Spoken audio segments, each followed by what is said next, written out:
One, two, one, two.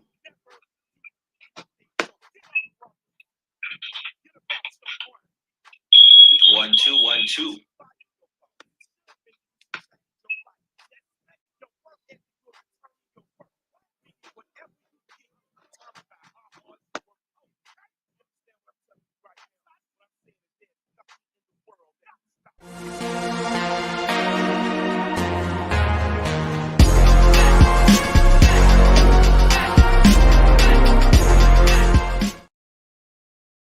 What's happening? What's happening? What's going on? Part of my presence YouTube channel. I'm starting something new today.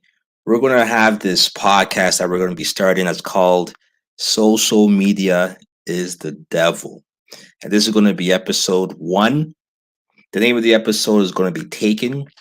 And as you can see by the thumbnail, this has to do with none other than Carly Russell and the whole disappearance situation that's unfolding in front of everyone's eyes. Okay. Now, let me know if you can hear me. Put a 1 in the chat. Let me know if I sound crystal clear. I don't know if you guys heard the music that I was playing previously. It was the Killer Mike intro. I pledge allegiance to the grind part 2. If you guys were able to hear that, let me know. I'm gonna have to make some adjustments to that. I'm using StreamYard. I haven't paid for it. Pardon me. Pardon me. We're getting there. But I wanted to discuss this whole situation with the disappearance. Because as we see now what's going on, it's a hoax. It wasn't real. She was never abducted, at least not by kidnappers, not by anybody that is part of a human trafficking ring. Nobody that threatened her life or put her life in danger. So you have all these people who were supporting her, who believed in her, who wanted to entrust in their parents and the parents' statements, wanted to believe so badly that people are now coming together and going on searches and doing an investigation. You have the media involved. You have all of the police departments, the local, the FBI, all coming together for a black woman. Because the narrative has always been that there's so many missing black children, especially black women, because that's how it's always categorized, especially black women that are not being looked for, that their disappearance or them being missing is being ignored. Meanwhile, if it's a different complexion, then the media is all over it and they have a more emphasis on it. So when all this transpired, a lot of people were saying, well, this is great. And we need to support this family. We need to go out there, we need to search, and we need to bring more attention to human trafficking. You even had family members who have missing children who are still missing, who have missing family members who they still can't find, that were dedicating their time, their energy, almost reliving their own trauma when they lost their family members, when their family members went missing. They were willing to help and put their own self-interest aside and go ahead and help. Only to find out 2 days later that she had returned home on her own and that she wasn't taking any more questions. Now, we all know that if you, especially a family and social media, and you have GoFundMe accounts, and you have everybody rallying to find this woman, and the woman finally comes up and she's alive and she's safe, you're going to find out, you're going to want to find out what actually happened, right? You're going to want to find out, okay, well, she's safe, great, but what the hell happened? How did you get there or return on your own? What happened to the missing toddler? Why did you leave your car on the side of the road? All these different questions. And because you now have the public involved, because you wanted to make sure everybody knew about this, everybody across America, even in Canada, knew about this, you can't shut them out. Now you have to. Now you have to. You have to pretty much now give this information up to the public so that they're satisfied, so that they feel that they didn't do this in vain. And she's not willing to do that. Even her parents are now not willing to do that, even though they were all over the news beforehand, making all types of comments, saying that she was battling for her life physically and mentally, saying that there are abductors out there, saying how there won't be bullied. All these different things are being said. So I'm all over the place with this story, but again, most of you guys already know what's going on. But it's interesting how this all transpired. Right? Before I go further, I want to give a shout out to the people who are in the chat. We have State Gang in the house. We have Mad. We have Money Boy Trey. Thank you for coming in. I appreciate it. But there's so many different details about this particular story. But what I want to do, I want to play something. Okay, this has to do with the press conference that was put out yesterday afternoon. Now, this press conference came out after my previous video came out in regards to this particular case. And I always knew I was going to do a follow-up because more information was going to be put out there. But this is the first police statement that was made once she arrived home. And what I kind of guessed from this police press conference is that they're going to provide more details as to actually what happened and give more context. And then we'll be able to find out if there's a composite sketch of the particular kidnappers. So I was waiting for that to come out. And I knew that if they weren't able to provide that information, then they clearly would have to say that the public is not in danger because no such kidnapper or human trafficker existed. And if that was the case, then that means something in her story or something in the parent's story doesn't make sense.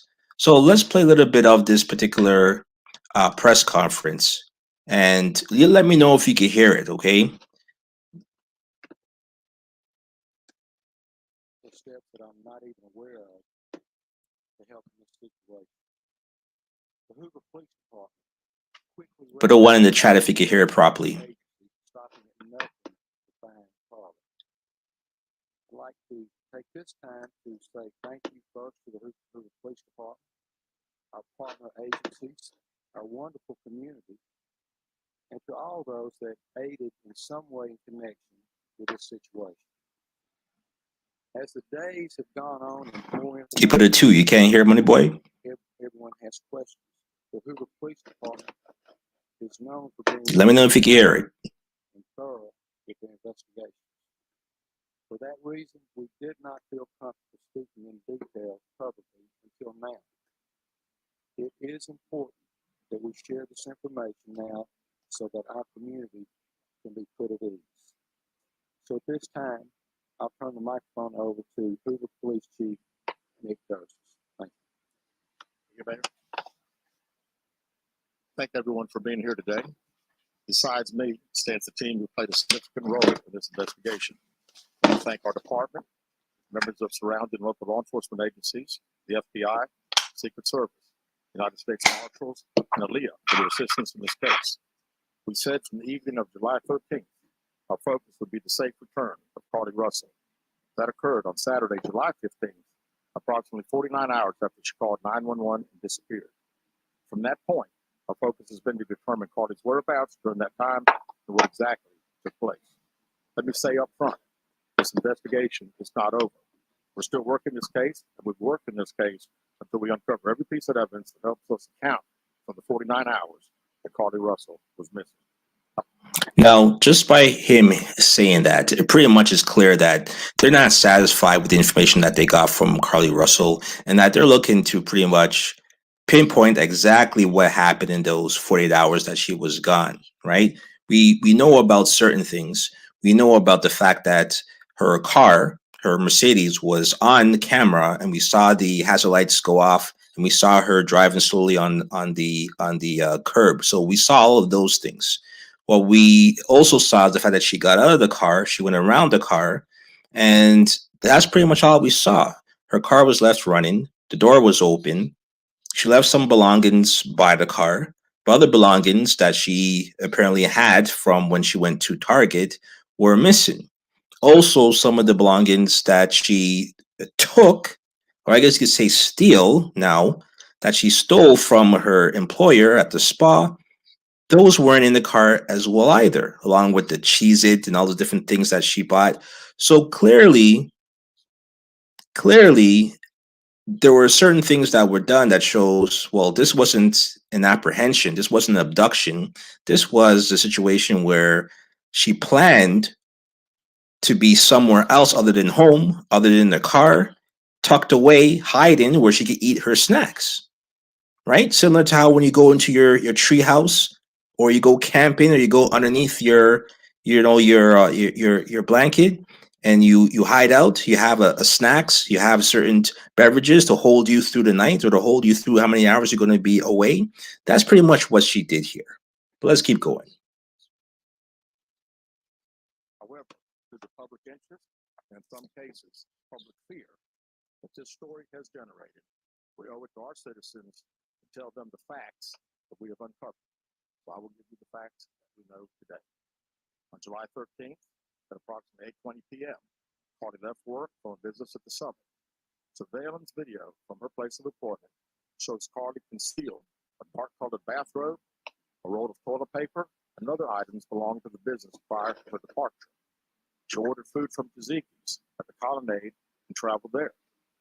She then traveled to What's going on, Urban? where she purchased some granola bars and cheeses.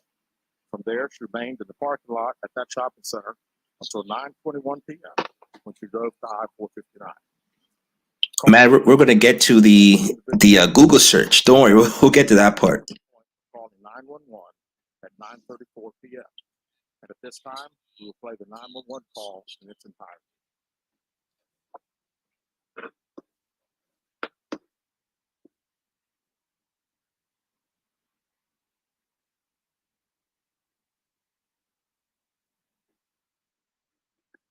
Now, I don't want to stay for a 911 call. It wasn't that eventful, to be honest. With the 911 operator.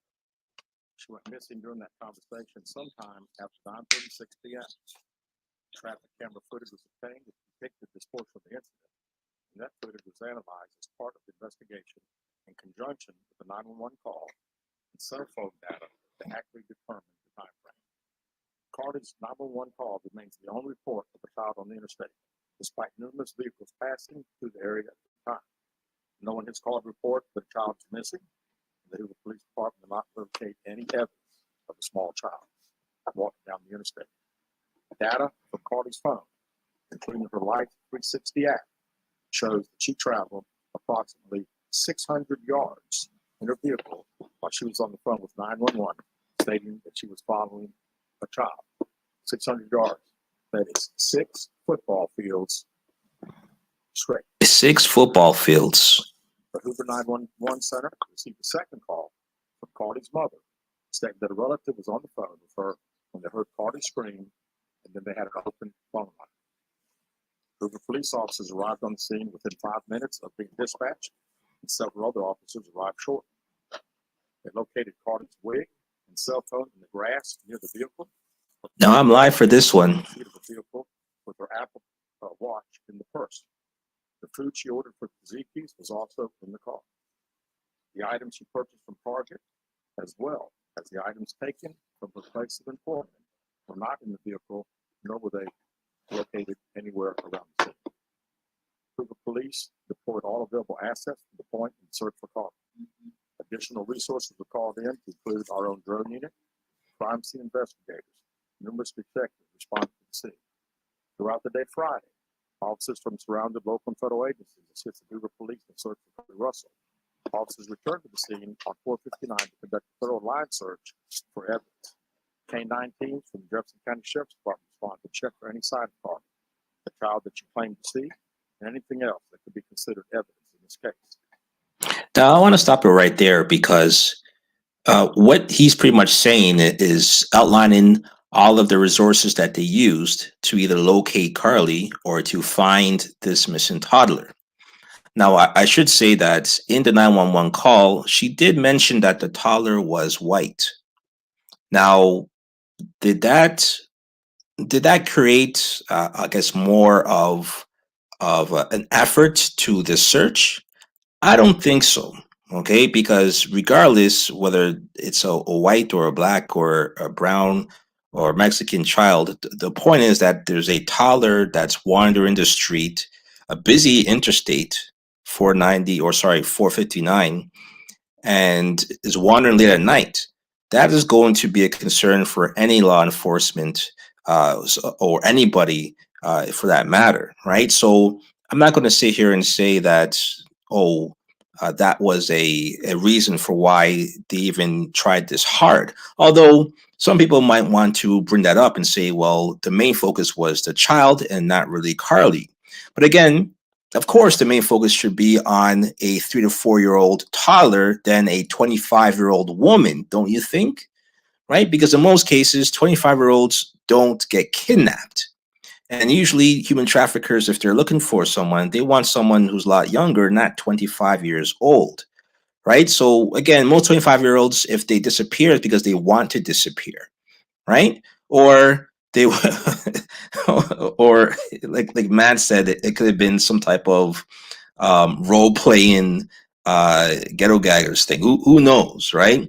But the point I'm making here is that I don't think a 25-year-old gets kidnapped or has a threat of being kidnapped as opposed to a toddler who could be wandering the streets. So of course, the main focus is going to be on that toddler, regardless of the race of the toddler. But let's keep going. Those searches all turned up in private citizens, including search parties organized by our family, friends, began looking everywhere they could find any trace. These searches took place throughout the day Friday and again on Saturday, yielding nothing. At 10:44 p.m. on July 15th, Group 911 center received a call from the residence stating that she returned home on foot. In subsequent investigation, detectives obtained surveillance footage of Carly walking down the sidewalk alone prior to arrival at the residence. She was conscious and speaking with paramedics when she was transported to UAB. Detectives were able to obtain a brief statement from her prior to being treated and released. During the statement, she told detectives that while traveling down the interstate, she saw a baby walking down the side of the road and called 911. She stated when she got out of her vehicle to check on the child, a man came out of the trees and mumbled that he was checking on the baby. She claimed that the man then picked her up and screamed. Now, hold on. When the story first broke, how many of y'all thought that this happened on some type of secluded road where it's just, 1 or 2 lanes and it was just her car on this dark path and she saw the child and then somebody jumped out of the bushes and abducted her? How many people thought that was the case? Because that's what I thought. But then when they showed the video, the surveillance video of I-459, it's like a freeway. It has like three lanes going one direction. She's on the side of the road, and there's like 20 cars zooming past her.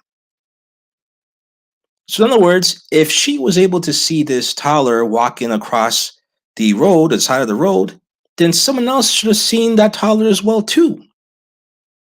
And we all know that if you're in a place where there are people, they're going to be nosy. They're going to stop. They're going to look and they're going to find out what's going on. Nobody else called 911 to report a missing toddler. No one called 911 to report them seeing a toddler. No one even came out of the car to say, hey, did you see what I saw? No one else came out. Nothing. So we all know that that story in itself didn't make any sense. And it wasn't the picture that was painted when we first heard it. That wasn't what I envisioned. fence. She claims he then forced her into a car, and the next thing she remembers is being in the trailer of an 18-wheeler. She stated the male was with a female. How did she know that it was an 18-wheeler if she was taken and abducted, and the next thing she knew, she was in the 18-wheeler? How do you know it's an 18-wheeler? But I digress. However, she never saw the female, only hearing her voice. She also told detectives she could hear a baby crying. The male had orange hair with a big bald spot on the back. She said she was able to escape the 18-wheeler and fled on foot, only to be captured again and put in a car. She claims she was. So now she goes from an 18-wheeler that she escaped, and then she gets put now into a car. So how many assailants are there now? Because there was a woman and a man. Was she alone in the 18-wheeler? She didn't say, but she could hear a child's voice. So, okay, who's driving the car now? Does any of this make any sense? Been blindfolded and was not tied up because the captain said they did not want to leave impressions on her wrist. She said that they took her into a house and made her get undressed. She believes they took pictures of her, but she does not remember them having any physical or sexual contact. She stated the next day she woke up and was fed cheese crackers by the female. She said the woman also played with her hair, but could not remember. That's the funniest part is that if this was a fake story, why did she put in the detail that the woman played with her hair? That's kind of odd, right? But we also know that there seems to be some type of fetish where people like to play with black women's hair, and that's like the a trope, right? So it's kind of weird. But why did she add that tidbit in? That didn't make any sense. But anyways, Anything else? At some point, she was put back in a vehicle. She claims was able to escape while it was in the West Hoover area. She told detectives she ran through lots of woods until she came out near her residence. During this interview, detectives noted the car had a small injury to her lip, and she claimed that her head was hurting. She also had a tear in her shirt. Detectives also noted that she had $107 cash in her right sock. Now, how you have $100 cash in your right sock? Um, Again, the only time I ever had money in my sock is when I'm on vacation. I'm in a foreign country, and I know that there's pickpocketers. I don't put my wallet and my belongings in my back pocket. I'll put it in my sock. But that's something that you think about beforehand, right? It's something that you do, to as a preventative. But in the case of an abduction, in the case of a kidnapping, you don't know that it's going to happen. You're not prepared for it. No one ever thinks to themselves, you know what? In case I get kidnapped, let me do this. Let me prepare this. Let me put money in my sock. No one thinks that way. And here's the thing: she's driving a Benz. So I would think if you're that paranoid where you're thinking to yourself, I have to put money in my sock just in case someone tries to kidnap me, you're probably going to think maybe I shouldn't drive a red Benz because that will be a target for either a carjacking or a kidnapping or whatever it could be, right? But that's not it doesn't make sense. It doesn't mesh. There's no consistency with it, right? But let's keep going. have respect for Carly and her family. Detectives did not press for additional information in this interview and made plans to speak with her in detail after giving her time to rest. Detectives continue analyzing data from Carly's cell phone that was left behind at the scene.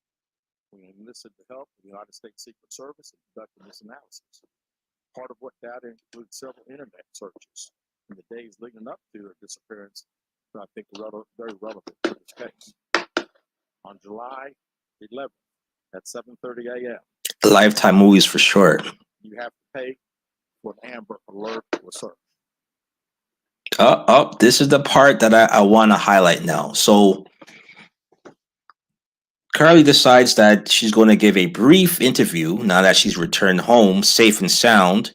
Instead of giving them details as to who the assailants were, so that way they could get them off the street to prevent any further kidnappings or abductions, she decides that she's going to stay at home and not provide any more detail to the police officers, which leaves the police officers now to do their own investigation and kind of go through all the detail once again. And this is what they found out.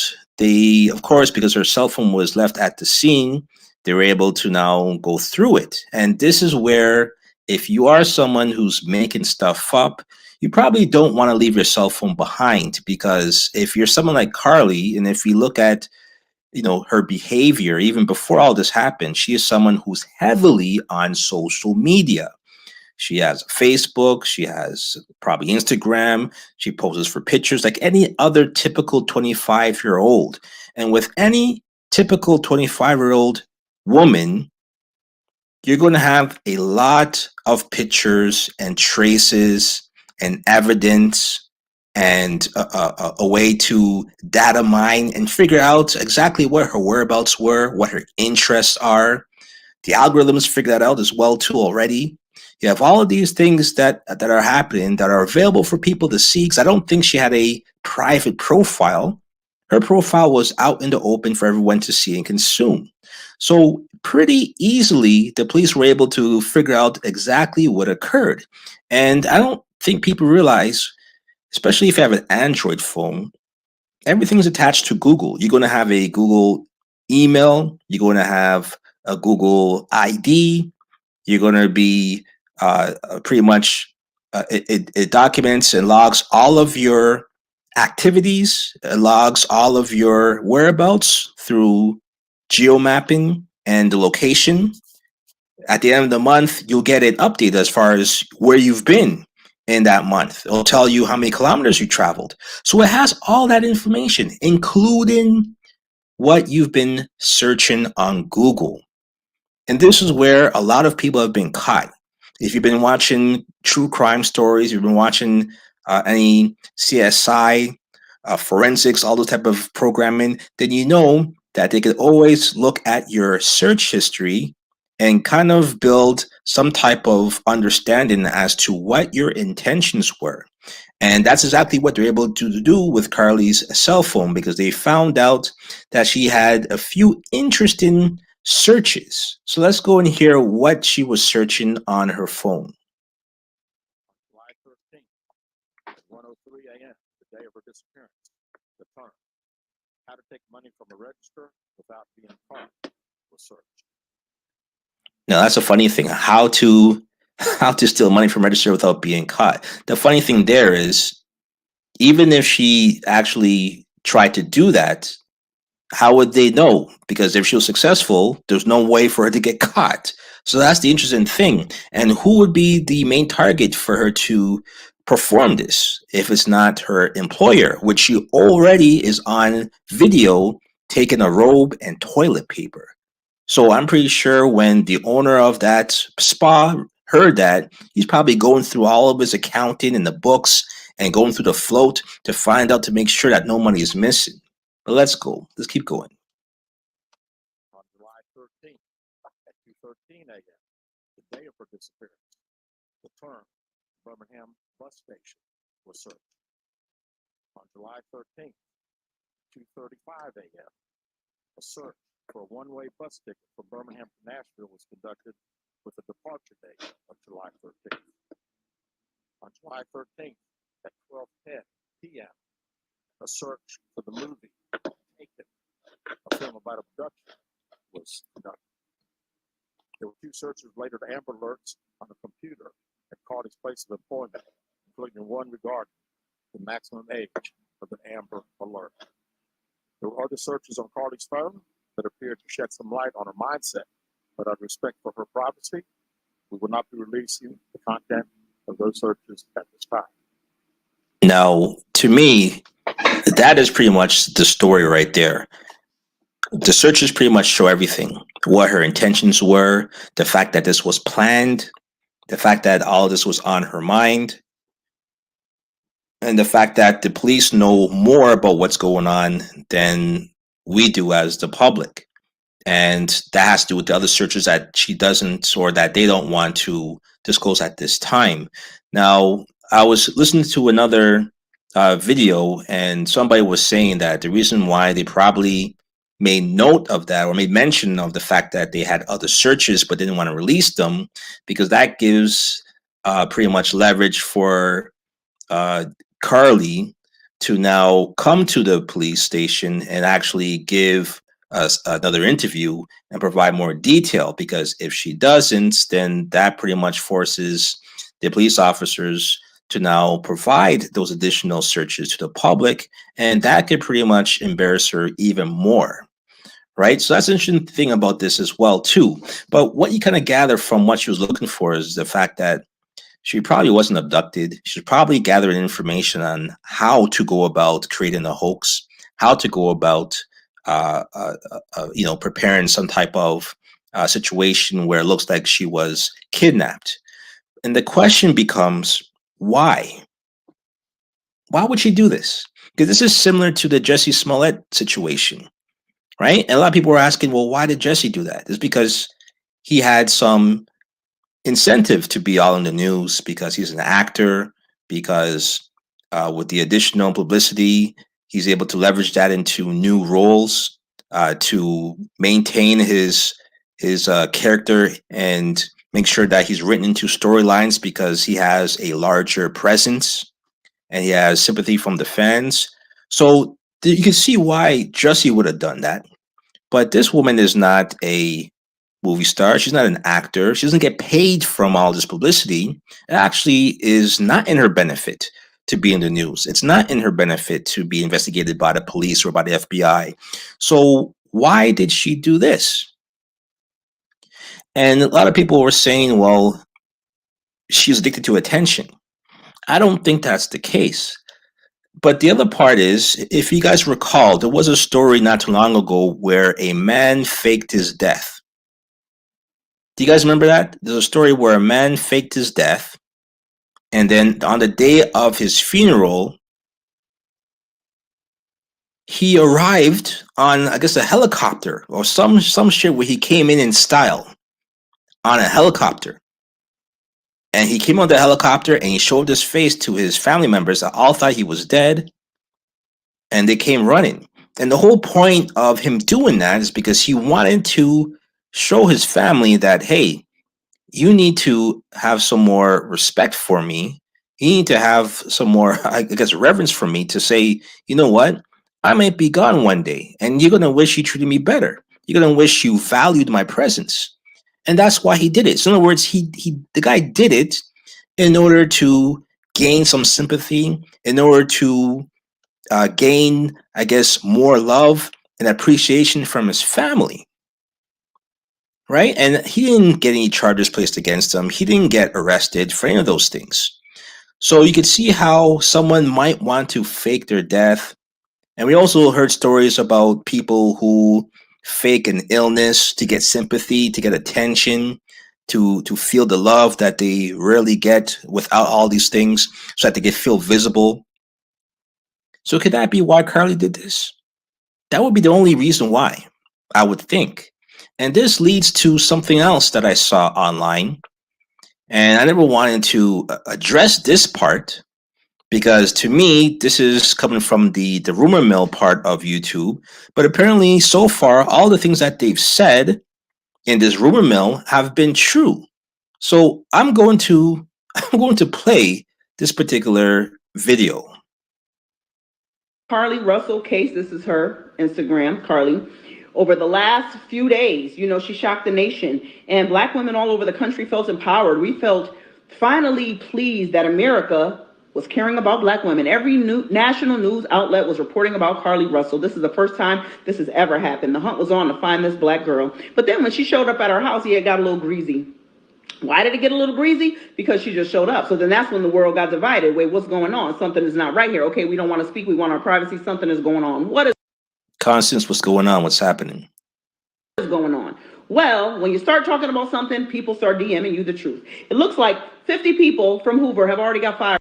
Okay, let me stop it because this woman's talking pretty fast. So let me run it back again. Okay, this is pretty much a video that I saw on YouTube where she's giving details as to what actually happened. I guess given the tea, as some people will call it, and she's pretty much disclosing information. It looks like she got this from social media.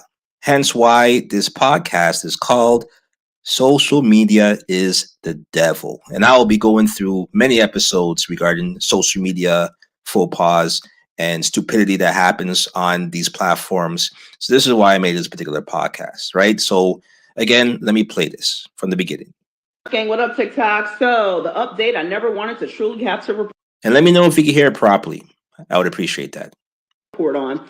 So we've all been talking about the Carly Russell case. This is her Instagram, Carly. Over the last few days, she shocked the nation, and Black women all over the country felt empowered. We felt finally pleased that America was caring about Black women. Every national news outlet was reporting about Carly Russell. This is the first time this has ever happened. The hunt was on to find this Black girl. But then when she showed up at our house, it got a little greasy. Why did it get a little greasy? Because she just showed up. So then that's when the world got divided. Wait, what's going on? Something is not right here. Okay, we don't want to speak. We want our privacy. Something is going on. What is going on? Well, when you start talking about something, people start DMing you the truth. It looks like 50 people from Hoover have already got fired for leaking what's really going on with this case. And it's trickled into my DM. Now this is where I was like, okay, I don't believe this. How 50 people from Hoover, Alabama get fired for disinformation? I don't even believe that to begin with. But again, people lie about the backstory, but when it actually comes to the details of this, it seems a little bit valid, especially after now hearing all this. Because keep in mind, this video is not new. This is old. This was put out before the police investigation. So in other words, the police conference that we just watched with the guy in the lavender suit. So in other words, what I'm trying to say here is that they knew, or these people knew, or this woman knew, and provided the information before the police did. Okay, so there's some validity into what she's saying. So let's continue. So you mean to tell me all this was because she was trying to get back at her ex-man? Yeah, that boyfriend that spoke out about her being kidnapped and held and tortured. Yeah, that was her ex-man. And he actually cheated on her with a stripper. And Carly had it out with the stripper. And to get back at him, yeah, she disappeared herself. So in other words, what they're saying is that there was an issue that she was having with her boyfriend or her ex, and that he was cheating on her with a stripper. And there was a bit of a love triangle or tug of war where she's fighting for her man's attention. And she didn't want to lose her man to a stripper. Now, this is a college educated woman who apparently either is in a nursing program or graduated from nursing, driving a Benz, and she is with a man who prefers a stripper. And this is who she is deciding to fight for. And the reason why she's fighting is because she's trying to get the attention of her boyfriend away from the stripper. So could this be why she did all of this? It's starting to make sense if that was the case, because how else would you gain the sympathy and the affection of your boyfriend if you're losing it to a stripper, other than to pull at his heartstrings, to make him feel like he almost lost her, to make him feel that, oh, you know what? I almost lost you once. I don't want to lose you again. I'm going to get back with you. It's starting to make sense as to why she would do this. It's also starting to make sense as to why she doesn't want as much publicity about this as the publicity that she received from the FBI, the news station, social media, so on and so forth. It's almost like she didn't think it through. So it's starting to make sense as to why she did this. The motive is there now. And then got afraid when it blew up. This is what Carly said to the side chick. Itch, please. He told me everything you said about me, and you thought I told him to say that. I wasn't even with him. You're delusional AF if you think your little conversation was anything more than convenience, and the fact that he used you to get back at me out of anger. You want to talk about I don't compare to you on your worst day? Girl, bye.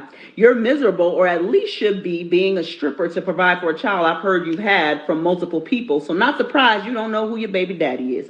Mention me or contact my NIGGA again, and you'll see I'm not the one to play with. You don't want you and your whole family touched. You're poor. I'm rich. You're a stripper. I'm a nurse. You're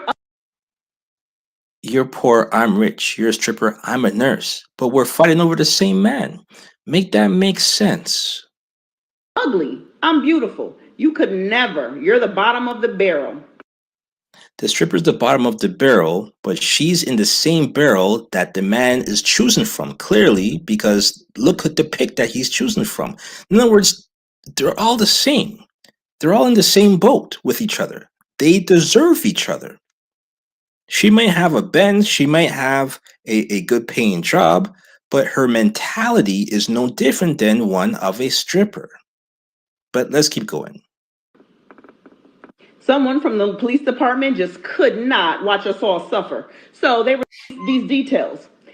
Here's the update. She's sticking to the story that she was abducted. She says she was lured into the woods by some people who live in the woods, described as a person with orange hair, balding on top, tied her up and drove her around and put her in an 18-wheeler and fed her cheeses for 2 days. And again, this video was put out before the police press conference. Keep that in mind. So in other words, they knew all the details before the police did, similar to how the conspiracy theorists knew about everything to do with the vaccine before all the officials did.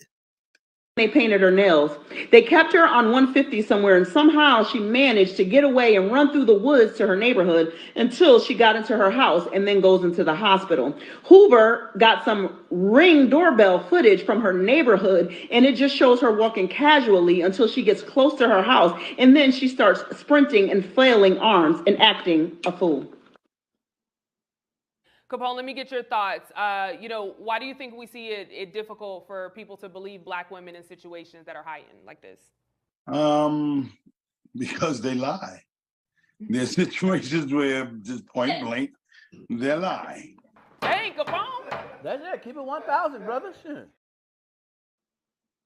Let's do that again. Capone, let me get your thoughts. Why do you think we see it difficult for people to believe Black women in situations that are heightened like this? Because they lie. There's situations where just point blank, they're lying. Hey, Capone. That's it. Keep it 1,000, brother. Sure. Keep it 1,000. But let's keep going. She got caught stealing from work that day, failed out of nursing school, and has been on drugs. She had her friend behind her, and that's who picked her up. She was with her friend all weekend. The police knew she was safe because she unblocked her ex while she was, quote unquote, abducted. She planned to disappear and realized it wasn't going to work. Now, here's the thing. Now we're finding out more details as to how she got away from where she was, even though the police was there within 5 minutes of her 911 call, because one of her friends came and picked her up. And it only makes sense because how was she able to take her food, her robe, all those other things, and disappear like that if she was on foot? She was clearly picked up by another vehicle, but it would have to have been a vehicle with someone that she knew in it. And this is where a friend would have came into play. And this is probably why there's a story where she was found or located or seen or made a phone call from the Red Roof Inn. Capone, let me get your thoughts. Why do you think we see it difficult for people to believe Black women in situations that are heightened like this? Because they lie. There's situations where just point blank, they're lying. Hey, Capone. That's it. Keep it 1,000, brother. Sure. Keep it 1,000.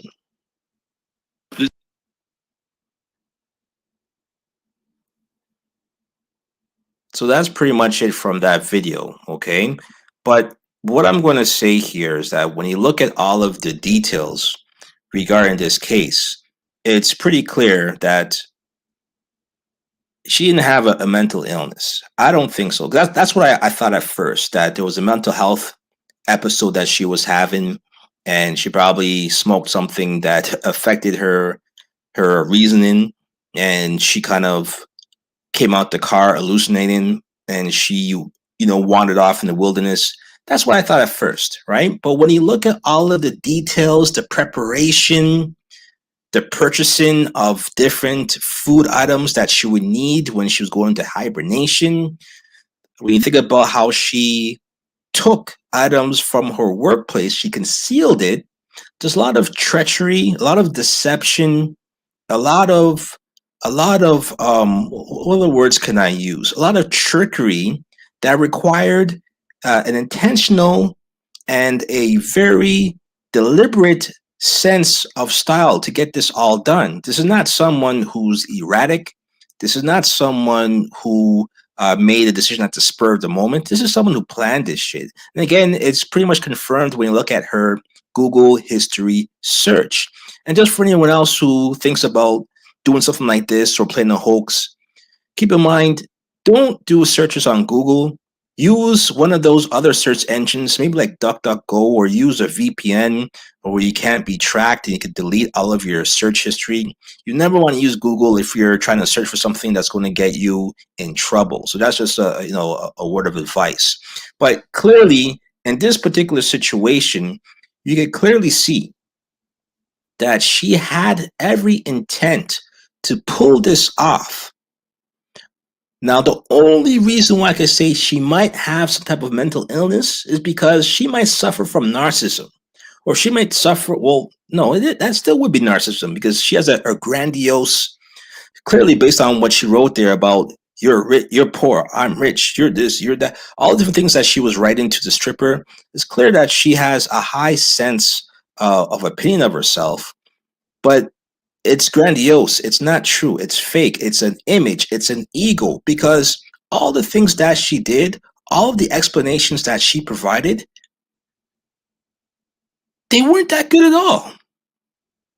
They were very elementary. They were very easily to decipher.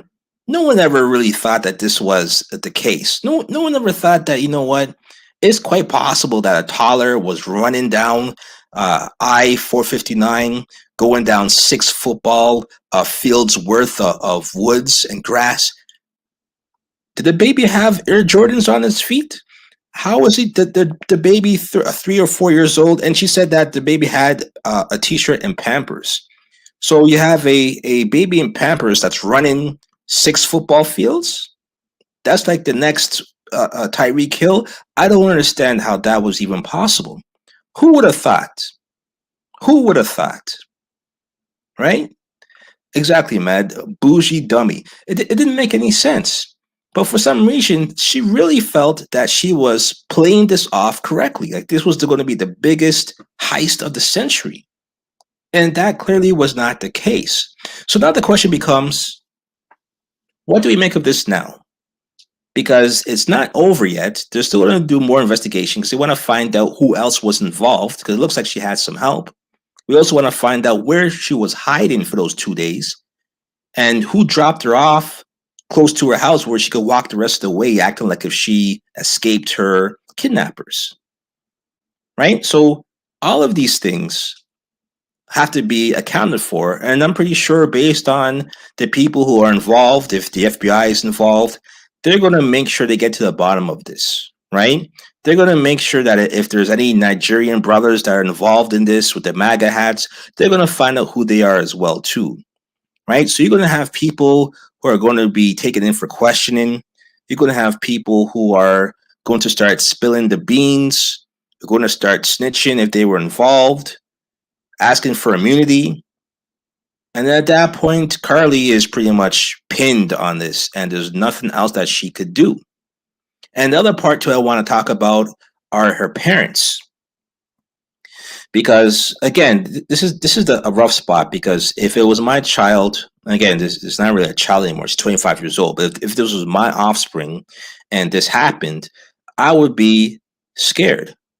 I would be wondering what happened to my daughter. Where is she? I hope she's safe. I'll be traveling all over the place trying to find her. I would be doing more than what the police were doing. Even though the police were doing a lot, I would do more. I couldn't sleep knowing that my daughter's out there unaccounted for, disappeared, hasn't been seen. For all I know, the parents had no idea what was going on. It would make sense. I don't see how she would have told the parents that she was planning to do this hoax. So again, the parents are usually the last ones to know. But at the same time, this is not the type of behavior that just comes out of nowhere.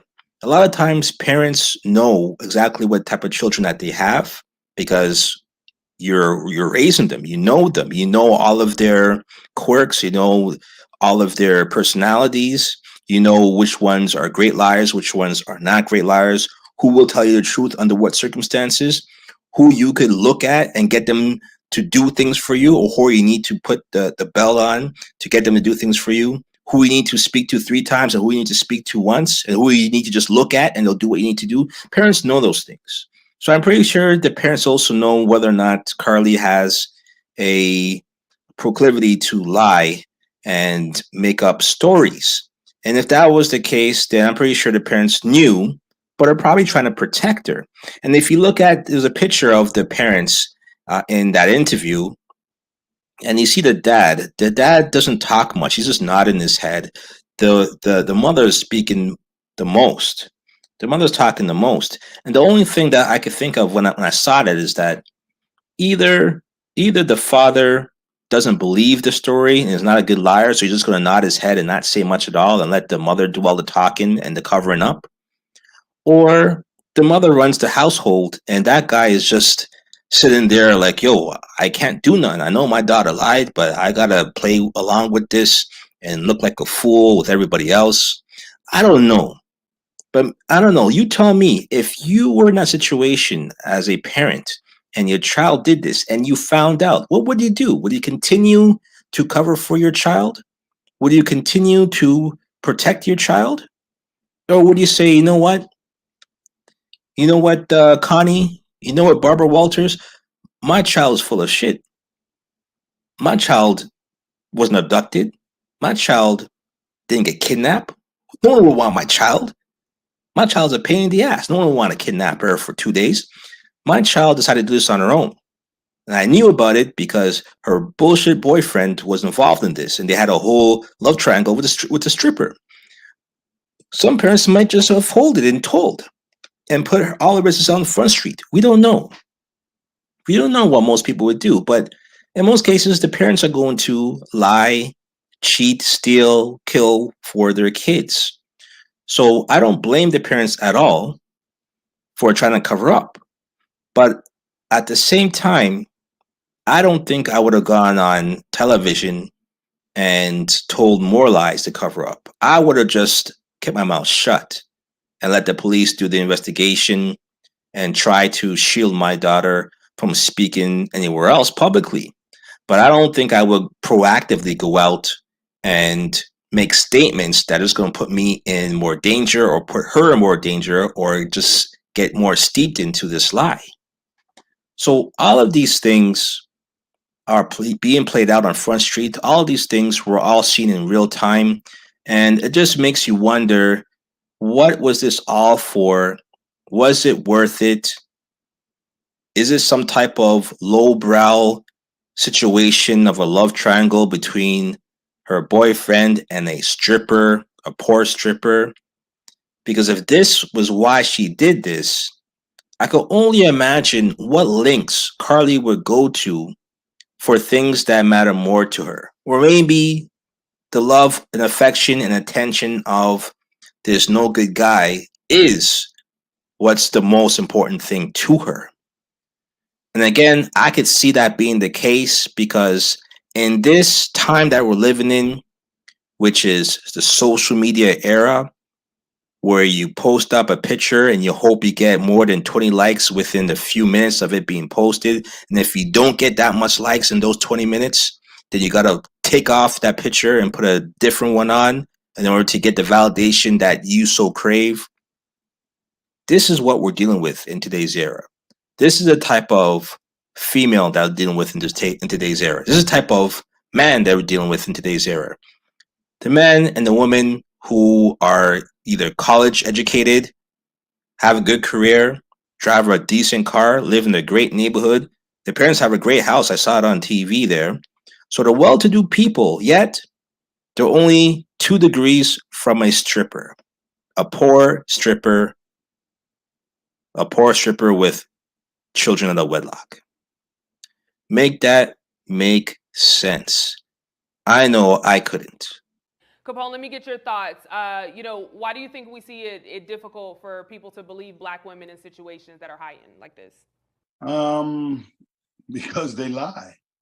There's situations where just point blank, they're lying. Hey, Capone. That's it. Keep it 1,000, brother. Shit. Keep it 1,000.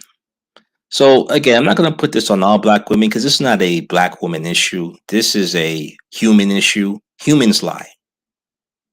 People lie.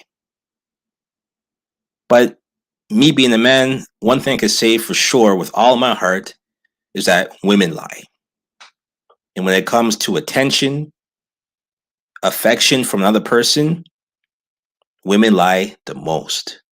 When it comes to standing on that lie or standing in what's wrong and being wrong and strong, there's no more wrong and strong than a woman, especially a woman that's scorned, a woman that is looking for unrequited love, a woman that feels that she has to compete with another woman.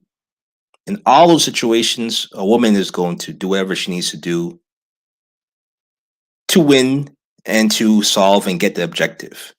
So you never put it past anything like this. This is a great story and a reminder of how people could be and what people are capable of and to what lengths they're willing to go to for bullshit. And that's really all I want to say in this particular episode of Social Media is the Devil. This is going to be a podcast that's going to be reoccurring. This is the first episode for all the people that witnessed this historic moment. We have Money Boy Trey. We have Mad TV. We have Mark Adams. What's going on, Mark? We have Urban. Appreciate it, Urban. We have Constance. We have much more. Didn't leave comments, but I know you're out there as well too. If I missed anyone, my apologies. But I thank you for joining. I thank you for spending some time with me in my historic first podcast. And I'll have many more. And we're all going to touch on the subject of social media being the devil. So I'm probably going to make this into an acronym. SMI TDP, P being podcast. So I'm signing off, part of my presence YouTube channel. Next move, best move. I'm out. Peace.